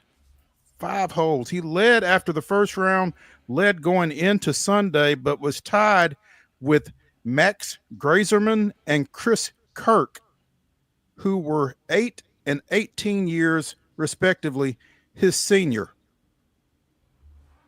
I'm sorry, 10 and 20 years his senior. Potgieter, 20 years old, making his getting his first win in his 20th start on the PGA Tour. This was crazy. And actually, sad to say, but this was the most consecutive holes of golf I've watched all season long, because once they got to 18 and then certainly in the playoff, I couldn't peel myself away. And it was just like who wanted to lose the least was really how that tournament was determined. But Potgieter gets the win, man. Shout out South Africa. Absolutely. 7th youngest player to win on the PGA Tour. That's going to do it for the weekend warm-up edition of Main Street Sports Today, presented by the Tennessee Orthopedic Alliance of Columbia. Come back tomorrow and see us at 2 o'clock. We'll be here. Hope you are too. Have a great Monday evening.